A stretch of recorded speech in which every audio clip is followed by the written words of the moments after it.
చెప్పుకోవడం చాలా సులువు కదండి. చెప్పుకోవడం అనేది చాలా సులువు, చెప్పడం అనేది చాలా సులువు, కానీ ఆచరించడం అనేదే కష్టం అని అంటాం.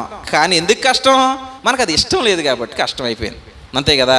ఆరాధనకయ్యా 10:30కి వెళ్ళిపోవాలి అని అంటే కష్టమండి. అంటే ఎందుకు కష్టం అవుద్ది? మనం అంత ఇష్టపడట్లేదు. నేను గతించిన 2 శుక్రవారాలు కోరహు కుమారుల కీర్తనలు మీకు చెప్పాను. కోరహు కుమారుల కీర్తనలు చెప్పాను. వారి ఆలోచన ఎలాగుంది అన్నప్పుడు అక్కడున్న పక్షులను చూస్తున్నారు, అయ్యా నిత్యము దేవుని బలిపీఠం దగ్గర ఉంటున్నాయి అని. అక్కడ సేవ చేసే యాజకులను చూస్తున్నారు, వాళ్ళ దేవుడికి నిత్యము దీపారాధన చేస్తున్నారు. వాళ్ళు ఎంత ధన్యులు అంటే దేవుని దగ్గర నిత్యము ఉండేవాడు ధన్యుడు అని చెప్తున్నారు వాళ్ళు. నాకు ఎప్పుడో రాక వస్తుంది అవకాశం, ఈ అవకాశం ఎంత గొప్పదే అంటారు వాళ్ళు. అంటే నా ప్రాణమును నా శరీరమును ఏమి వేస్తున్నాయి అంటాడు ఆయన? ఆనందముతో కేకలు వేస్తాయి. ఎందుకు అంటే దేవుని మందిర ఆవరణములను చూడవలనని అంటాడు.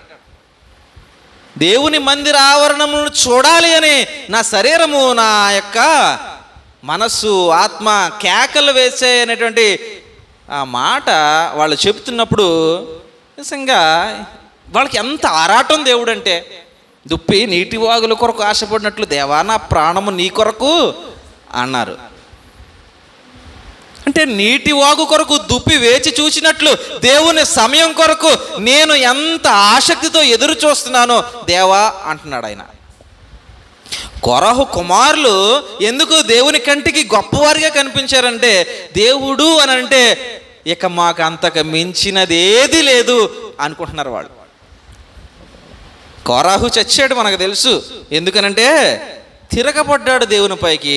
సో దేవుడు భూమి నెరవిడిచి మింగేసాడు అని చెప్పాను నేను.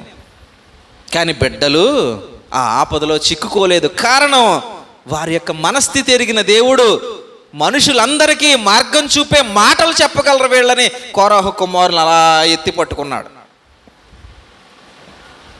కాబట్టి దేవుని దగ్గరికి పోవాలి అంటే వాళ్ళని చూడాలండి. కోరహు కుమారులు దేవుని దగ్గరికి పోవడం కొరకు, దేవుని మందిరం చూడడం కొరకు, ఆ మందిర ఆవరణలో నివసించడం కొరకు వాళ్ళు ఎలాంటి మనసు కలిగి ఉన్నారు? వాళ్ళు చెప్పుకోలేదు, చేశారు. వాళ్ళు లేవీలే, యాజకత్వం చేసేటువంటి ఆ కుటుంబానికి చెందిన వాళ్ళే. కానీ అప్పగించిన పనిలో నిమగ్నమయ్యారు, దానికోసం నిలబడ్డారు, ఎదుటి దానికోసం ఆరాటపడలేదు. దేవుడు ఇష్టపడిపోయాడు ఆ కుటుంబాన్ని.